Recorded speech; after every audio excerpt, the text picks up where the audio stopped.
This episode is brought to you by adamandeve.com.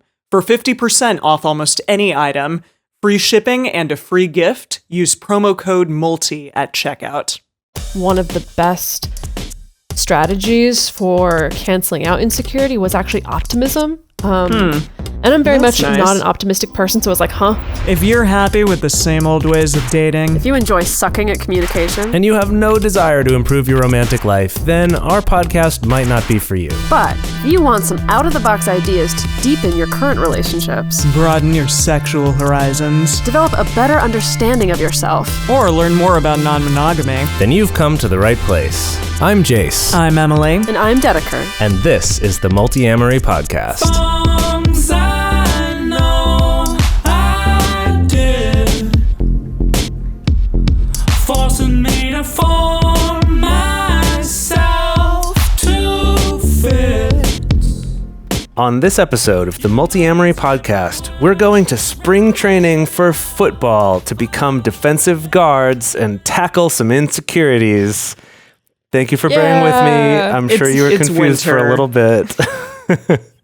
Oh yeah, winter. Well, we're going to spring training kind of in advance. It like pre. Wait, but I thought spring training was like a baseball thing. See, I Football figured. season like a winter. You totally ruined the metaphor, but that's okay. You Yeah. like I to don't know if- cross-referenced metaphor thing. I don't know if he ruined the metaphor, good. if he just highlighted the fact that we know absolutely nothing about sports on this show. Just figure skating. That's it. Yeah, I guess so. Yeah. But seriously, this episode we're talking about tackling insecurities. This is a topic that we have had on our list to get to for a long time now. So it's very exciting that we're getting to this. And we're going to be covering kind of the ways that insecurities can affect our relationships and our happiness, as well as some different types of insecurities, different sort of categories of them, and how those can affect our lives. And then at the end, we're going to talk about some sort of take-home action points of things that you can do to help combat these and tackle them yourselves and get drafted in the first pick. That's a football thing. Wait. Okay. Yeah. Drafted okay. in which first pick of the like the team, the like super team of confidence? Is that what it is? Yeah, the first pick in the team of life being good. Okay, I Cool. like that team. Okay. Yeah. That's a Great. good team to be a part of. Great. Yeah. Well, I am amazed that we haven't done this yet because I think that this is something that so many people experience. I absolutely do. I think from time to time, even the two of you do. Maybe Oh, yeah. I hate, Jase more than Dedeker. I hate insecurities. I Yeah. hate them. I have them. I hate Yeah? them. But then at the same time, the people that I know who seem to have no insecurities and are confident all the time are also kind of assholes. So I just don't know where Huh. to be or how to be. Well, it's that fine line of like, how can one be or have humility, but then also be secure with themselves? And maybe like the ultimate security is also being humble. I don't know. Having both at the same time. Yeah, that is something that came up when I was researching this, is kind of that distinction actually between humility and insecurity. And that, you know, while we tend to view humility as a good quality, right, of like being aware of the fact that we're not perfect and that we can improve and there's still stuff to learn, versus insecurity, which is kind of this, it like gets to this like I'm never good. Or I'm very rarely good enough. There's kind of this difference between like could be better versus good enough, like whether or not you live up to a certain bar that's been set in your mind, right? So I do think that's an interesting distinction to make. And I think what Dedeker's pointing out is maybe just people without humility rather than people without insecurities. Mm-hmm. Right, That's but it's like how do you be in the middle path there? I think that's what I'm always struggling with is like how do I maintain a sense of humility but also don't just like crumple into like totally devastating insecurity all the time, but also how do I not tip the needle into I'm just going to like bluff my way through life as though there's nothing wrong with me and I'm great and I'm perfect and never have I heard the word insecurity, you know? Well, it's like knowing that you know nothing, but being okay with that. Yeah, I guess I could get on board with that. Yeah, I have. Well, yes. Well, I was just going to say, like, a metaphor that comes to mind. I don't know if this is a good metaphor, but I remember when I was first, or one of the times when I was talking with a personal trainer about working out and stuff like that. And one thing they mentioned was, they're like, a lot of people come in and are concerned about like, oh, well, I don't know if I want to do that or this or the other thing because I don't want to get like, all beefy and, bodybuildery looking because that's not the look I'm going for. And their response was just like, that's not a thing that can just happen.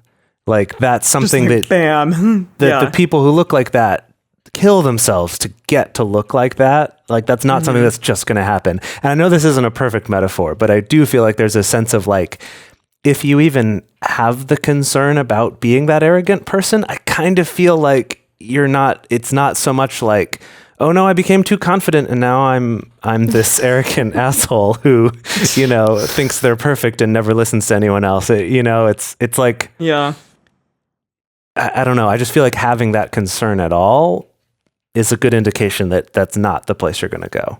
Okay. So you're saying that I don't need to worry about, by boosting my self-confidence and tackling my insecurities, that I'm going to become like a football player that's too ripped. I'm going to become a football player that's like just ripped enough. There you go. Yeah. Perfect. Sure. We're back to football. Yeah, absolutely. I do think it's interesting how like insecurity shows up in super random ways. Like Dedeker, you visited me with your partner Alex recently, and I found myself like getting really self-deprecating at times and like saying sorry a lot around Alex. And I think it was because I was like, this guy's really cool. Like, he's funny. He has an awesome accent. He's really tall. He seems very, like, accomplished at his job. And so, like, I'm just going to, like, apologize a lot and, like, self-deprecate. And I was like, wow, that's not something I should be doing right now. But I saw it happening a lot. I was, like, trying to internally look at myself throughout that situation. So, yeah. That's so interesting. I didn't notice that strange. at all. I Wow, definitely did. I'll have to talk to Alex and see if he noticed it. That's really, You're really probably interesting. just used to it with me by now, but a little bit. Yeah. Anyway, so I guess the first thing that I wanted to talk about here is the fact that like when we're riddled with insecurities, not even riddled, even when you just have a couple insecurities, it can keep you in a really bad feedback loop. Essentially, the idea being that it's like, okay, like maybe you're in a situation that you want to improve. Maybe you want to apply for a better job. Maybe if you want to start a new project, maybe if you want to pursue someone that you're interested in, whatever it is, that like, okay, that in itself is like the issue you're trying to tackle. But then if you have insecurities, those tend to take away your resources for problem solving and for coping. And so it saps away all your resources where you're dealing with your insecurities, either stressing about them or trying to handle them or trying to get them to stop being so present in your mind or in your life or whatever. And that's taking away the resources and energy that you would normally be using towards accomplishing the thing you want to accomplish. I feel like, gosh, I run into this all the time, particularly recently because of the fact that I'm really interested in writing another book. But instead of spending my time actually taking steps towards doing that and like writing a proposal and stuff like that, I'm caught in this feedback loop of like, oh my God, I'm such an imposter. And trying to figure out how to handle that instead of actually putting my energy toward the thing itself. And so that's definitely something that can gut us, not just in like our professional lives, but also in our romantic relationships as well. Yeah. In going into the romantic relationship part, I think that even if somebody is with us and has been with us for a long period of time, we can get in this loop of saying, like, I'm not worthy of them, or they don't actually want to be with me. And it can get us into treating our partner like they don't want to be with us and we're not deserving of them. And then, that can just eventually lead to like these self-fulfilling prophecies coming true. And your partner maybe eventually getting fed up with that and deciding to leave, which is very sad. And really, like, nobody is immune to this. I do look at people, especially in Los Angeles, who seem very successful, who are very successful at their jobs. And some of those people are, unfortunately, like the most insecure people that I know for whatever reason. Even though, like, one would think that they have everything in the world to be secure about. Right. No, I've definitely experienced that where sometimes it's almost like I see this inverse effect between like how successful or how attractive or how rich a person is, and it is like this inverse ratio to how insecure about all that they are. And that's not like, I don't know, I don't want to make a blanket statement. That's just anecdotal of like what I've noticed among the people that I've met in my life. But I think it does just go to show that, you know, external factors can be a part of your sense of security, but most of the time, you know, a big chunk of it is how you deal with yourself internally and what's going on internally, what's going on in your past, what's your baggage from childhood, you know, like all these things that can still fuel these very deep-seated insecurities. It's not just related to, you know, accomplishing the things that you want to accomplish or getting the body that you've always wanted or getting the income you've always wanted. Yeah, it reminds me of this thing that gets mentioned a lot in, you know, certain sort of like mindfulness and positive psychology sort of stuff, which is this idea of like putting your happiness in the future. That it's like, it's also, I guess we've talked about on the show before, of that idea of like, what is it, fear and hope, or the twin dragons guarding the gates to heaven or whatever, that Isn't whole thing. Yeah, Shambhala again. Yeah, I don't actually think it's from the Shambhala Sacred Path of the Warrior book, but maybe from a different Steve book. Easton Or something, yeah. But the idea being that fearing everything that's going to happen is going to keep you from being in the now, like in the moment, and instead you're just worrying about all the bad things that will happen. And in this case, hope means this idea that like, well, eventually once I get to that, then I'll be happy. Then I'll be like, happy, yeah. I hope I'll get this thing, then I'll be happy. And again, you're not actually being happy right now. And I think I've also brought this up before too, but just like in interviews at sort of the height of her career, Oprah has said that was the time she was the most depressed and the most miserable in her life. Because it's this thing of like, you're always putting your happiness in these goals you're getting to. And even if you get to the top of that, it's like, well, where do I go from here? It's always, what are you doing next? Like, that's what people say, instead of just living in the moment and being appreciative of the things that you have right then. Yeah. And I'm particularly bad about that one, about being very goal oriented and kind of thinking toward the future instead of like actually appreciating what I have right now. Yeah. So that's one that always hits home for me. Yeah. So let's move on into talking about some different categories and different manifestations of insecurity. So the first of these three categories, we're calling recent events.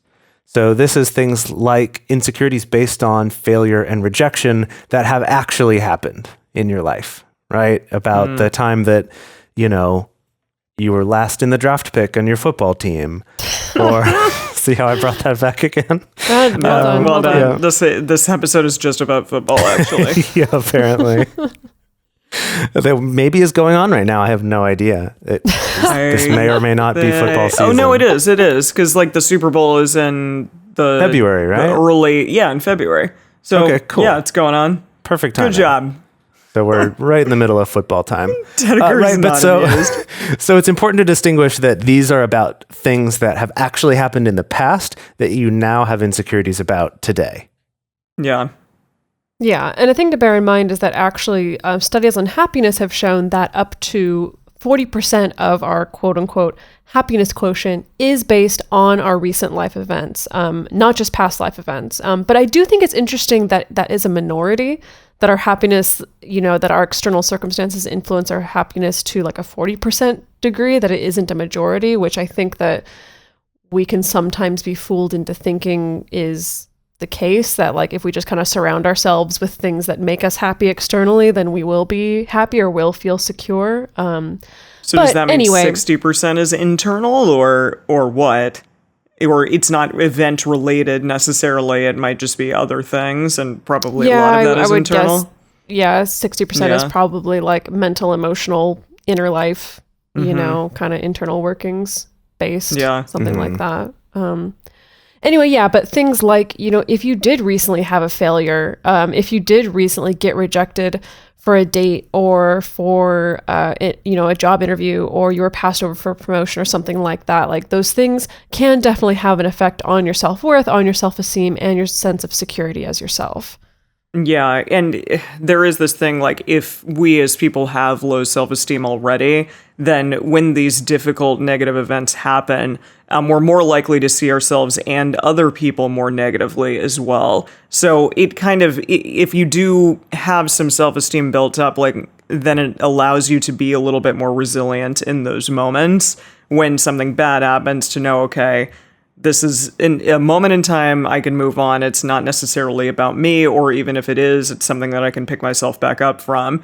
But instead, if you do have that low self-esteem, it's more challenging to be able to do that. Yeah, I feel like this is also the one where we can kind of get in that idea of, oh, well, this thing happened to me in the past, so that must be a problem with me, and it's always going to happen again. And so you're so focused on that you almost like find situations where that's going to happen again, because that's at least comfortable and doesn't challenge your belief of who you are and what you deserve and things like that. I mean, we can attach belief to anything, really. Like, that's a really good point. Yeah, we can find like the thing that we believe to be true in that story and just say, well, this has to be the case. I am shitty for this reason or whatever. So Yeah, exactly. Or that these things all must be my fault, so therefore this is what people think of me. Yeah. Absolutely. Yeah.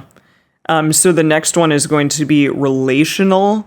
So that includes social anxiety and also our old friend, attachment insecurity. So we've talked about attachment styles and attachment theory on this show, specifically in episode 82. But all of that kind of relates to this relational manifestation of insecurity. Yeah. So, one example of this is job interviews. So not even talking about romantic relationships here, but it's this being super critical of yourself, kind of in relation to how other people think about you, but not based on the past, but how you expect them to behave to you, right? So like going into an interview or a first date, or going to a party or, a meetup or something, with a lot of this like loud voice in your head that's giving you the criticism of why people aren't going to like you, or why, you're not going to get the job, or why this person isn't going to want to see you, or why you're unattractive today, or right. The list goes on and on and on about what those things could be. And this, I think, could also be related to past experiences, right? Like if you've had past experiences about, not fitting in as a kid or something like that, that you can bring those with you. And I think the differentiation between these is, one's kind of about like, I'm worried about these past events repeating, or I value myself this way because of these things that happened in the past, versus this is more when you're now projecting into the future, right? Or projecting into other people's minds. And that also goes along with the attachment theory stuff as well, because like that is sort of based on your relationship with your parents as a child. And so if your parents tended to be really attachment heavy, and like they were helicopter parents and always were around you, but then if you did something wrong, they tended to like retreat, then you may feel more of an anxious attachment style, or you may be like the type of person to also, what is the attachment style that, Dedeker, you've said you are at times? Avoidant. I am definitely 100% avoidant. Yeah, avoidant, exactly. And that can also be like a cause of parents just sort of avoiding their children, or, giving them a lot of free time, and you deciding like as an adult, you're going to be a little bit more avoidant in your relationships as well.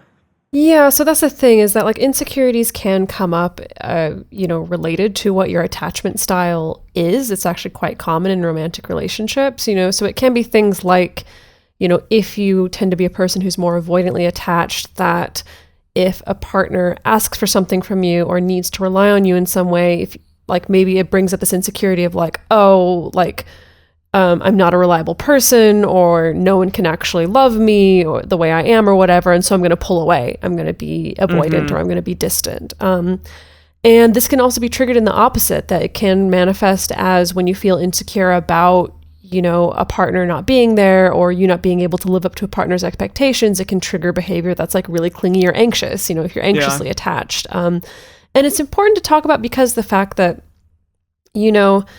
our insecurities coming up, it's always going to be a mix of like internal and external factors. And what I think with the attachment styles thing is that it's very much a mix of both, that it can be very much like your internal baggage of like stuff that you've carried with you into adulthood from your childhood relationships, but also can be influenced by what your partner's attachment style is. It's really classic to see someone who's anxiously attached, someone who tends to get more clingy or more needy, with someone who's avoidantly attached, and they just set each other's insecurities off back and forth and back Constantly. and forth. The avoidant person pulls away, and so that means the anxious person feels like, oh gosh, they're pulling away, what's going to happen? I don't feel very secure in this relationship, so they cling on, and then the avoidant person is like, oh god, they're clinging on to me, it's way too much, I need to pull away more. And so it just becomes this back and forth fueled by these kind of matched up insecurities that tend to set each other off.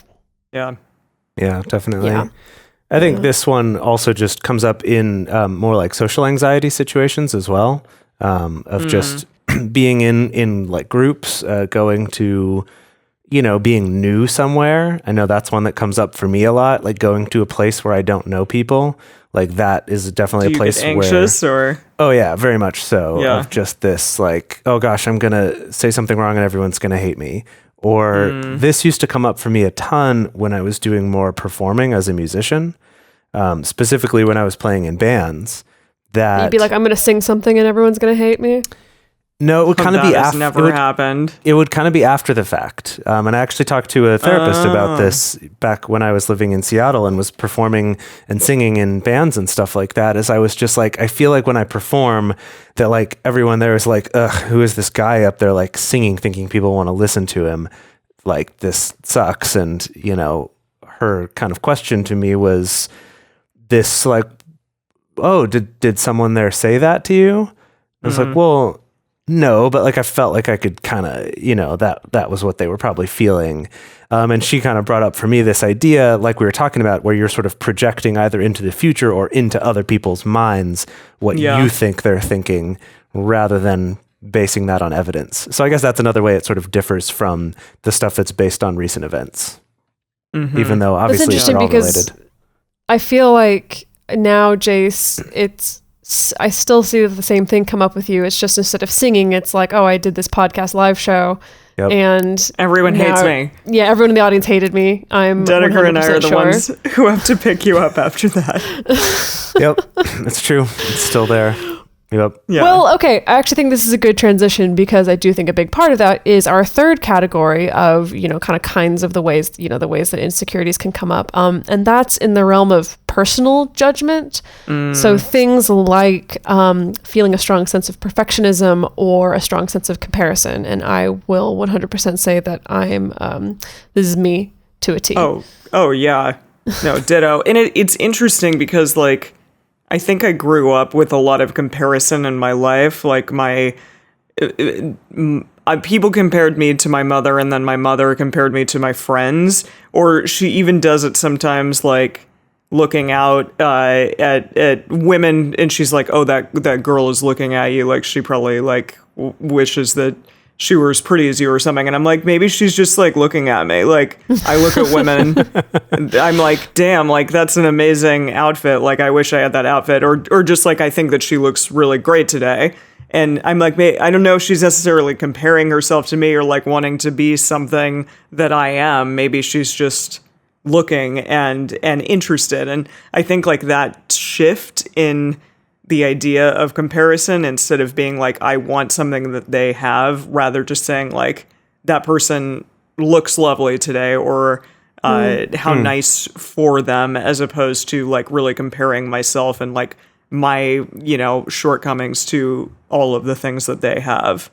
It's interesting, just that small distinction. But yeah, I mean, we have so much pressure, especially in America, to like have the best job, like the highest salary, to look a certain way, or have like an ideal partner or an ideal family. Constantly right now, everyone is getting married on my Facebook feed. Everyone's getting married and having a baby like right this second. So,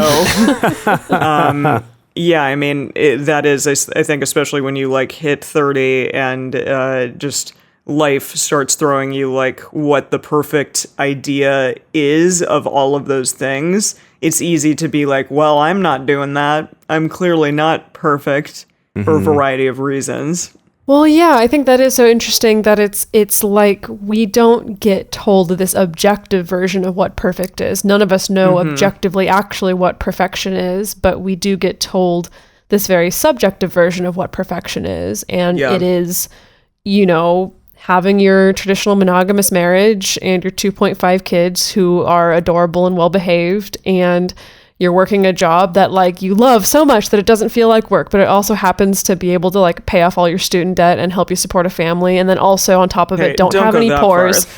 Do not have any visible pores. No visible pores, please. No acne. No flyaways. Please be thin and have the best sex ever. It's interesting that it's just this very like prescribed version of what perfection is. Yeah. And we still kind of hold ourselves to that very perfectionist standard. I mean, not everyone, but yeah, it's funny. Like on Facebook, I saw this like birth announcement or this announcement that someone was pregnant, and it was like this couple like with a white picket fence, like with snow all around them. And I was like, wow. Okay, this is like the definition of what like perfection, what people think that perfection is so often. And that's great for them. It is really lovely. But if that is not your reality, being able to find within you that that's okay and that you're not doing something wrong, I think it's easier said than done sometimes. Yeah, definitely. And I think this can also come up even not just conforming to the kind of conventional standards of perfection or of success, but also in your own community or just in the people that you idolize or look at. And this is something that I've heard many people, like, for example, in the bisexual community. I cannot even tell you how many people I've heard stories from about like not feeling like they're queer enough because they're bi. Or, right? Or that they're bi, but they're still cisgender. And so like, they really don't, like they aren't queer enough, right? Whatever it is, that there's this, again, this like arbitrary standard of perfection or something. And ironically, I think all of us can find ways to be imperfect no matter what. And part of that is, well, yeah, sorry, go ahead, Emily. Well, no, I mean, I've definitely questioned myself. I'm like, can I call myself queer? And because like, but I think I can. I think it's okay. I definitely am. Yeah. Well, but yeah, absolutely. It is that question of like, am I enough? Am I this enough? For sure.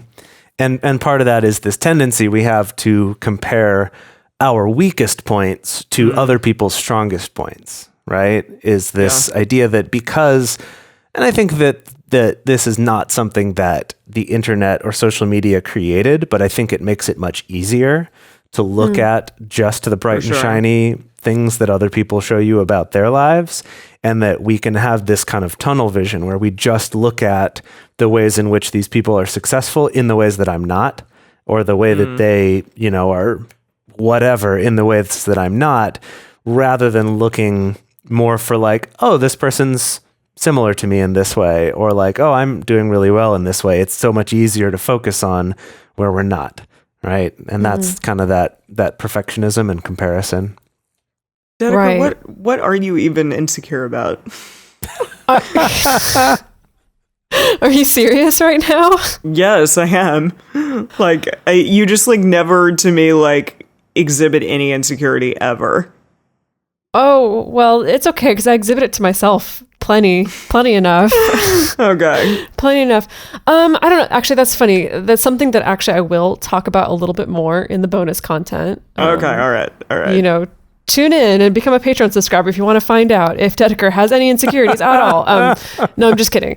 I'll talk about it a little bit more in our bonus content. But actually, it's funny because I feel like, at least right now where I'm at in my life, I don't feel like I have a lot of relational insecurity. Like, I feel like in my relationships, I feel relatively securely attached. I mean, That's I still good. have some avoidant tendencies and some insecurities that come up. But as a whole, I feel pretty secure in my relationships. However, like all my insecurities right now are all more in my professional life, in a lot of, imposter syndrome that comes up, or in a lot of like getting down on myself for not creating enough, or not writing enough, or not doing enough, or not, whatever. And again, it's all these same things that we've talked about. It's like not only the standard of perfection of like what I've been told I need to look like or be like in order to be like successful or perfect, combined with also comparing myself to other people that I know who are writers or content creators, or who are, in the same field as I am.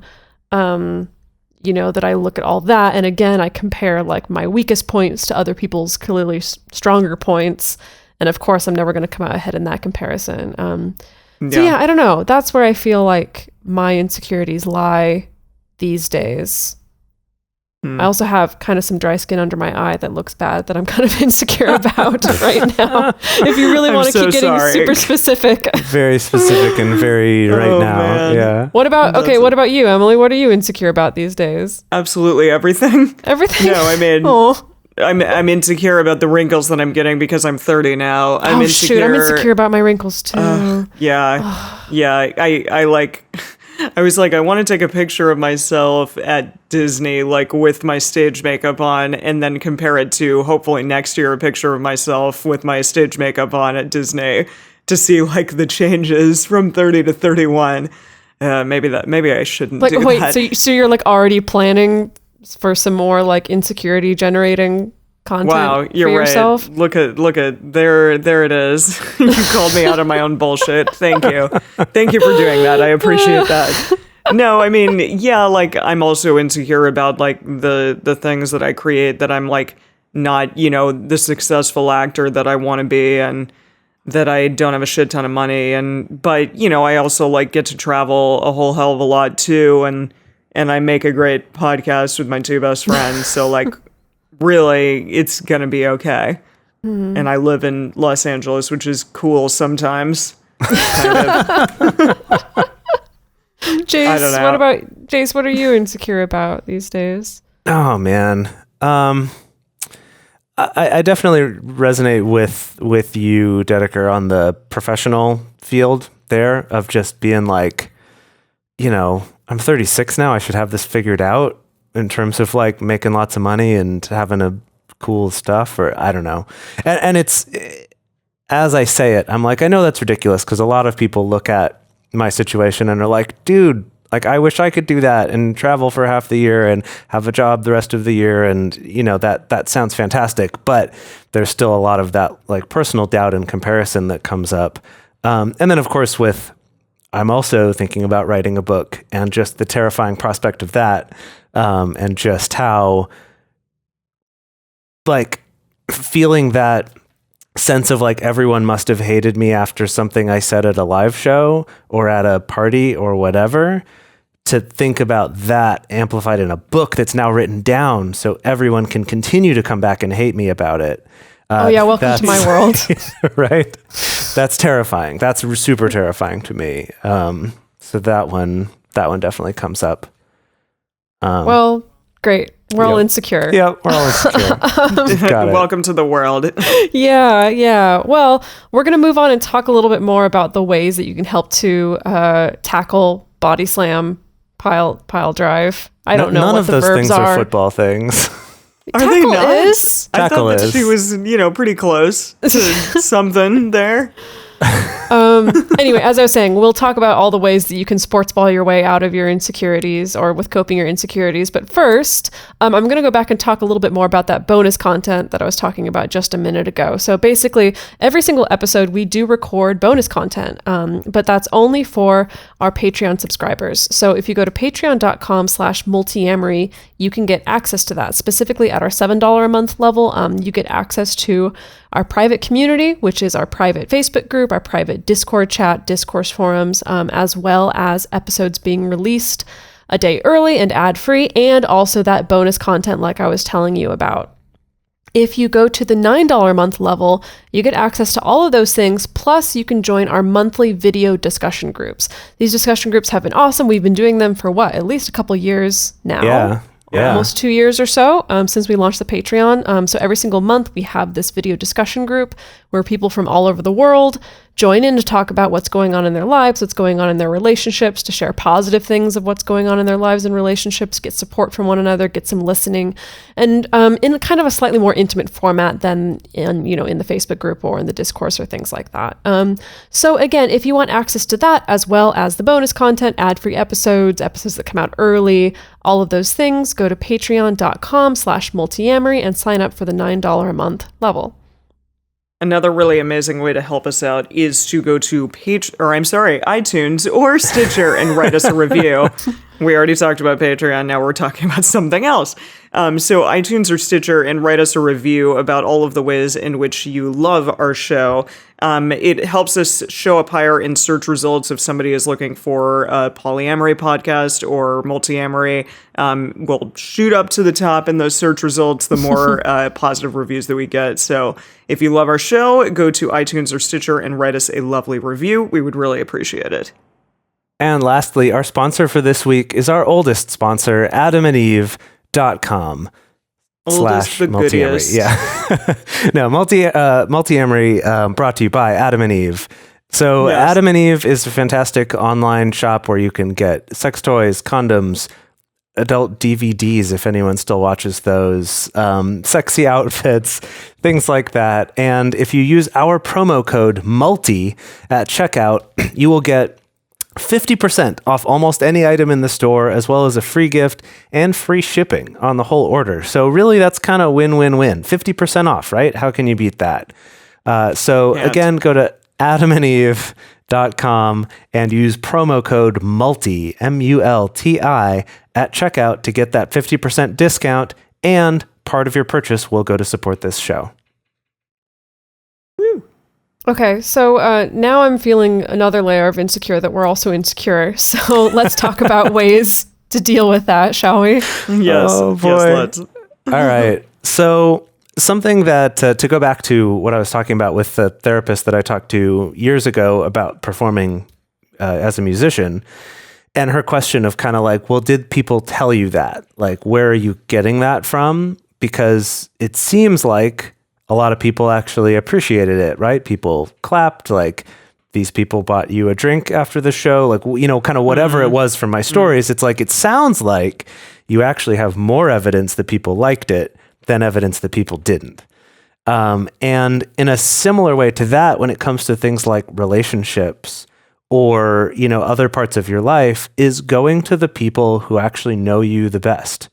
And those are your friends. Those are your romantic partners. Those maybe your family, right? The people who know you the best and who are actually invested in you, and getting feedback from them, right? And that those people, hopefully, even if their feedback is constructive, we'll say, in some areas, that isn't just like, you're perfect. But even if those are the people who will give you constructive feedback, they're also going to tell you the things that are good about you and the things that they like about you and the reason why they're your friend or why they're in a relationship with you. And then I think the key ingredient here is actually believing them when they tell you. And it sounds so simple, and yet it can be so hard. I'm saying thank you instead of like, no, I'm not like that. I'm not worthy of what you're telling me. Yeah, on our Communication Hacks Booster Pack episode that we did a while back, Dedeker and I talked about our microscript of saying, why thank you, in like when you feel that urge to be like, no, I'm not, I'm terrible, or whatever it is, to just like program yourself to be like, why thank you, or like, yes, you're right, thank you. Or even like if somebody says like, oh, you're being really nice, like that's also like saying that you don't believe them. In just like a softer way. But I totally do that all the time. That's totally you. Oh, I know. Exactly. I know. Yeah, yours is you're so kind. You're so kind. That's what you say instead of thank you. Yeah. No, that's great.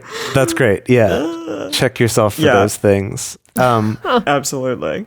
One thing that I particularly liked, that this was actually a different therapist more recently was talking to me about, was in talking to your partners or your friends, versus maybe some negative feedback you have gotten from somebody else, right? Who thought you were a jerk or who didn't like X, Y, or Z about you, is she asked the question of who is more credentialed to tell you reliably about you. Some random person or some person who's known you for a little bit versus someone who spends a lot of time with you or has been a friend for a long time or a family member who's known you a long time, and really asking that question. And for me, at least right then, that was kind of what I needed to hear, of realizing in the particular situation that I was feeling a lot of insecurity about, that Dedeker, who was being very supportive to me, was more credentialed than random person who had criticized me, right? Like, and just kind of that idea of like credentialed kind of stuck with me. And I was like, I like that. I like that idea of how to think about it. So rather than just like, oh, well, they're my friend, so of course they're going to say nice things, or they're my partner, you could also think they're way more qualified to talk about me and to understand me than someone else. Some rando. Yeah. Totally. I like that shift of like checking a person's credentials. It sounds weird to say it that way, but it is kind of like that, of like checking in and being like, oh yeah, no, this person is close to me and they do have a better sense of who I am, what I'm good at, what I'm not good at. Like they're the one who, you know, can more accurately weigh in on who I am rather than a rando or whoever. I initially thought that when you said credentialed, that you were going to be like, well, this person like has a PhD, so like they're more credentialed in life, and so if they say that I'm a good person, then I must be. This is a very particular credentialing. This is credentialed in knowing you. It's a very specific credential. Totally. Yeah. So the next one is to examine the stories that you tell yourself about your flaws. And I think this is really important because so often we like get ourselves in this hole about all of the things that we do wrong, or like you had said before, like, okay, well, these events in my past keep occurring, and so there must be a reason for it, or like I therefore just must be a bad person or whatever. But if you do examine like those specific moments and those things and the reasoning behind like why these occurrences keep happening, then you can probably start to dig out things about yourself and also like truths into, well, maybe I should work on this thing about myself, but this other thing is really actually wonderful. And I do that really well. Looks like you want to say something, Dedeker. Oh yeah, sorry. Yeah, this reminds me of, you know, this whole thing with the stories that we tell ourselves about our insecurities and about our flaws and things like that. It actually reminds me of relatively early on when I was first exploring non-monogamous and polyamorous relationships, that if a partner of mine like started dating someone new, and I would, like, first of all, I would play the comparison game. Like, I'd compare myself to that other person and see all the ways that, like, I was lacking and they were not. But not just the ways that I felt that I was lacking, also just the way this other person was different. Where it'd be like, oh, this person is a bartender, and this person likes horror movies, and this person also, gosh, I don't know, you know, likes this particular type of music. And the story that I would tell would be, oh, that means my partner must want that and not want me. Totally. You know, they don't want all, you know, my flawed self. They want what this person is offering them. And then, you know, then of course that story would continue to be like, okay, well, I guess I need to strive to be more like that other person if I'm going to keep making my partner happy. And it took a lot of like embarrassment and painful lessons to kind of learn, like, no, actually, I need to lean more into the things that make me me, you know, like, because that's why my partner's with me. That's why we're in the relationship together, is because I'm me and they're them and their other partner is themselves, you know, and that's okay. But it is just so funny how it's like that story of like, oh, okay, that means that my partner wants these things in this partner. They don't want me. Like, it's just like, that comes out of nowhere. Yeah. You know? And I mean, yeah, that does kind of touch on the next one, which is like, don't blame your partner for your insecurities either. So don't tell yourself, okay, my partner must want something that I'm not because they're interested in this other person that has a bunch of qualities. Like, don't automatically assume that your partner isn't interested in you because they also find X, Y, and Z to be attractive. And then, yeah, I mean, the hard thing is we do get into these loops of like, okay, my partner must want this thing, and therefore like they don't love me enough, or I am unlovable in some way, and then we can tend to like lash out at our partner in certain ways because we feel unloved or we feel like they're not giving us what we need. And really it is mostly just about us in those moments. Yeah, I think that this isn't something that you can just kind of do and all of a sudden it's fixed, but moving away from the relationship escalator actually, I think, is big and has been really big for me, because there's that idea of like, you know, even being polyamorous is looking at like, oh, well, what's that next step? Kind of like we talked about in career terms. Yeah. Of like, well, if things are actually good, then I must be getting to this next step. Like it kind of always gives you like this thing to put your happiness on in the future. It's like, oh, once we're living together, then I'll be secure and then I'll be happy. Or once I'm, you know, whatever, their primary partner, then I'll feel secure. Or once we share a cell phone plan, or right, like whatever it is, once we start a podcast about polyamory together, like then I'll be secure. And that I found that for me, actually, this is something that has made a huge difference, where just being kind of entirely detached from the relationship escalator, or at least very detached from it, I feel like it's allowed me to actually appreciate my relationships that I have. Interesting. A lot more, rather than always thinking, oh, but I'll be happy once I get to this. That's been a big change. And just, sorry, what you were talking about kind of not blaming your partner for this, I think also kind of not blaming like the state of your relationship for it maybe is related. Anyway, that just kind of made me think about the relationship escalator, and now that was a big pivotal thing for me in getting away from that. Yeah, for sure. Yeah. And I think that's actually a good segue to, you know, I'm going to give another callback to attachment style, but I found that just being aware of what your attachment style is, can take you so far, you know, in just being able to know like, oh, okay, I'm anxiously attached. So that means that when I feel like there's a crisis, or I feel like my partner's pulling away, that then, you know, these insecurities about my partner leaving me or abandoning me or whatever come up, and being able to talk about that with your partner, even being able to have a conversation with your partner about what their attachment style is, it can really open up so much for you just in being aware of it in the first place, so that then the two of you can strategize on what are the best ways that we can make each other feel more secure, or what are the ways that we individually can help to heal ourselves to feel more secure. So even just that, and again, you can go back and listen to episode 82.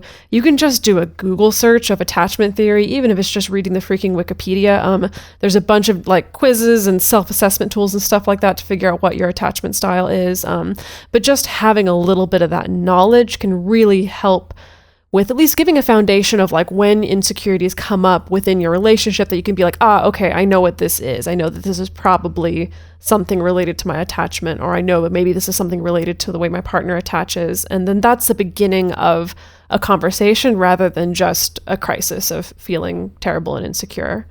Yeah.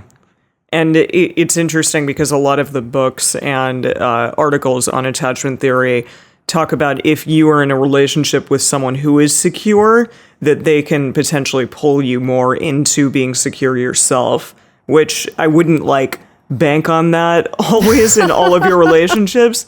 Like, and just hope like, oh man, I hope that I'm getting a relationship with a secure person and therefore like my problems will be solved. But there is something to be said for if you do happen to be in a relationship with a more secure person to, you know, learning their ways in a way and allowing yourself to like bask in that security and bask in like the knowledge that, hey, there's no push-pull here in a way that I'm used to, where like somebody pulls away and then I get really clingy kind of thing. Rather, they're helping me to find that security within myself and within my relationship. Yeah. And really with all of this is actually finding therapy or counseling or a coach or something like that is big. This is, you know, not to say that, oh, I'm an anxious attachment person and I'm in a relationship with someone who's avoidant attachment and we're just doomed. or I need to break up with them and find someone who's secure attachment style, right? Like that's not what we're saying. But if that is the case, and if you're able to recognize that, that can help be a clue to say, hey, let's find a therapist to help us with this, to help us learn more about this. Let's read those books. But I think there's something just so valuable about actually having someone to talk to about it. And I'm generally someone who always encourages people to try to do therapy on your own, primarily. Like doing couples therapy, I think can be useful, but I think really having your own therapist or counselor or coach is way more important. And so if you're only gonna, say you're like, I can only afford to do one or the other, definitely do it for yourself, because that's going to help you and your relationship much more than just doing the couples therapy. And I also wanted to point out that there are a lot of opportunities for this. I know that, it's like every character on TV has a therapist, but we all have this idea that they cost, hundreds of dollars every appointment, and they go every week, and because everyone on TV is rich and successful and has huge apartments in New York.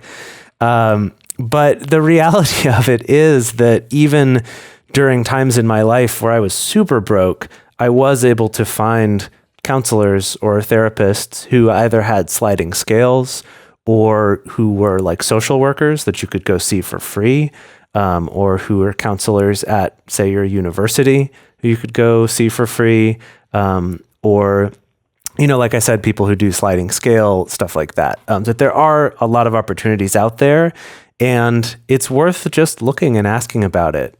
Even things like BetterHelp, or what's the other one? Talkspace. Talkspace. That those sort of online ones where you subscribe for a monthly amount, that those, they don't advertise it up front, but they actually have cheaper packages. Like if you didn't want to do phone calls and just have a therapist that you can write messages to every day, that's significantly cheaper than the normal plan they seem to tell you is the only plan. And they also offer a sliding scale for people who can't afford it. So there really are a lot of options out there. And so don't feel discouraged like this is something that's not accessible to you. Yeah. So this is a tough one, but it's very important.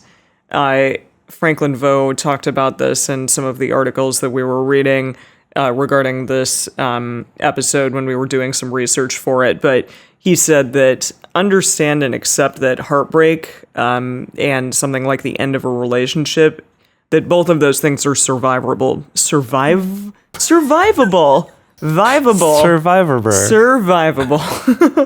That you will survive. I will survive those things. So even if you do get broken up with, or if like a relationship just ends, it will be hard, obviously, but you are not going to die from it, of a broken heart. You will move on, and it will be difficult, but it is a thing that you can move on from. So even if you are super insecure about a relationship ending, just know that, nothing necessarily is forever, and if it does end, you can survive from that. That is a tough one. That's like a really tough truth, I think, to internalize. I think that it can be relatively simple for some of us to mentally and logically get on board with that, of like, yeah, sure, a relationship could end, whatever, and my heart could get broken whenever, and obviously it won't kill me or anything like that. But to actually internalize that is a hard one, and especially because we've also been trained from the moment we entered this world that it's like, you need to do everything in your power to hang on to a relationship. And you need to be doing everything in your power to make sure that your partner doesn't even consider leaving you, or doesn't have any kind of opportunity that might inspire them to leave you or to want someone else, or things like that.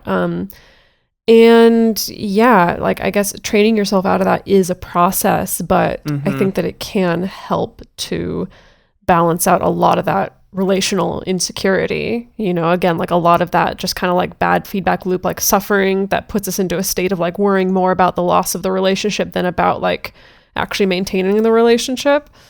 Yeah, absolutely. Yeah. That's a tough one, but important to know for yourself, like truly it will be okay. And in the moment, I think that that's easier said than done when you feel like this relationship could end at any moment, or it's just like really not going well. How am I going to survive without it? Like, you will. Like, humans are very adaptable creatures. We can do it.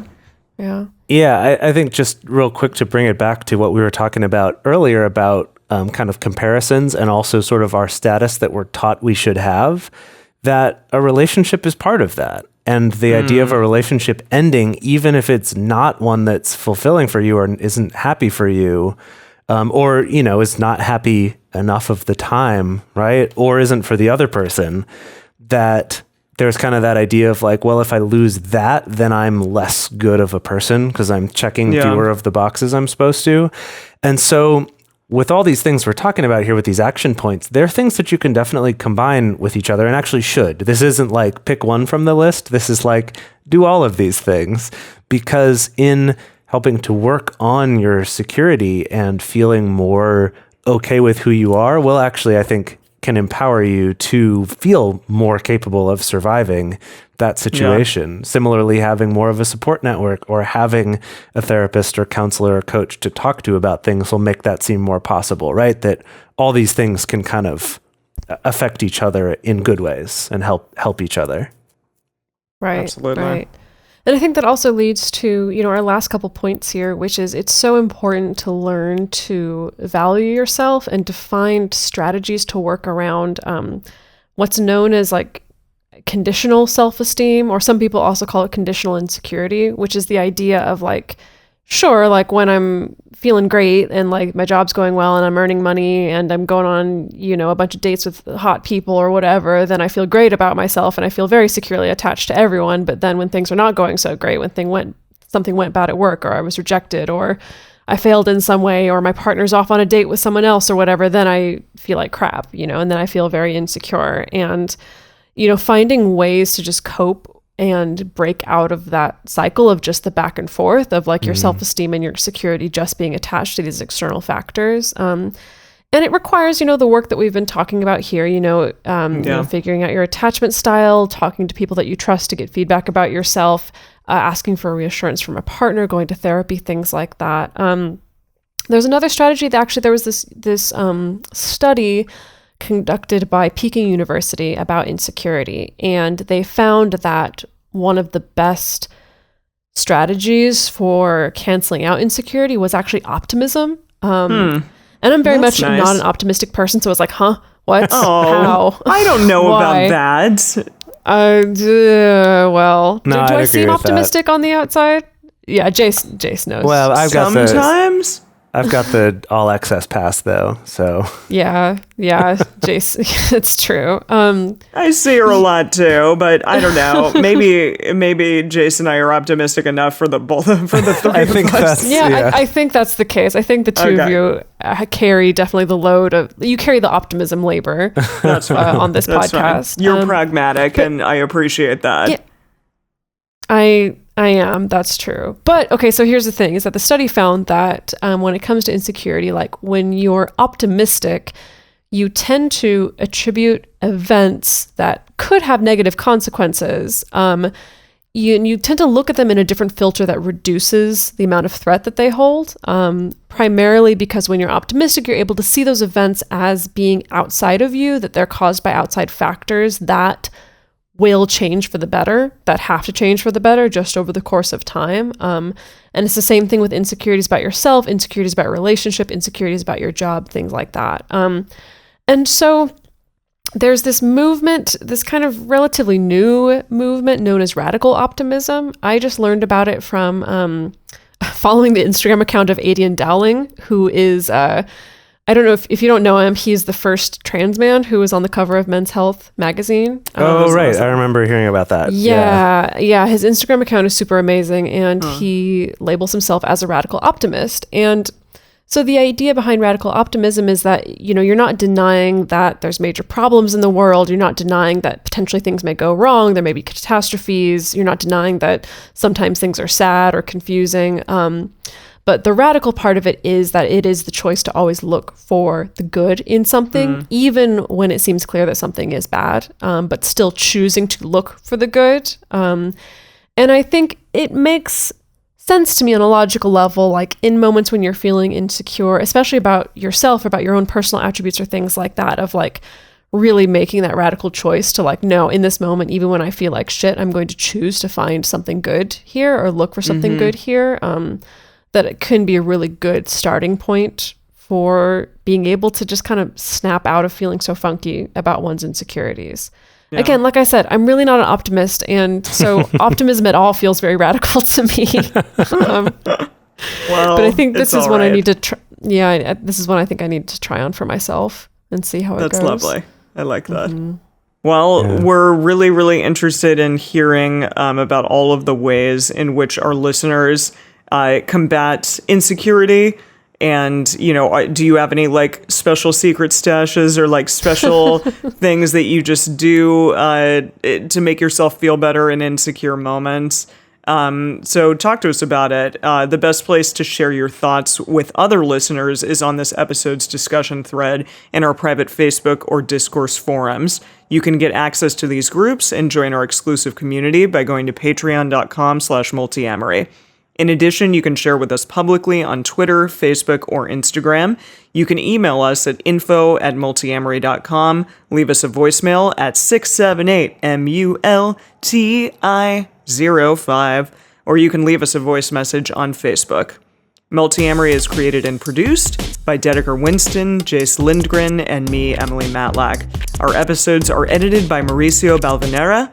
Our social media wizard is Will McMillan. Our theme song is Forms I Know I Did by Josh and Anand from the Fractal Cave EP. The full transcript is available on this episode's page on multiamory.com. Hi, I'm Mr. Penge, co-host of Life on the Swing Set, and you're listening to a Swing Set Network podcast on swingset.fm.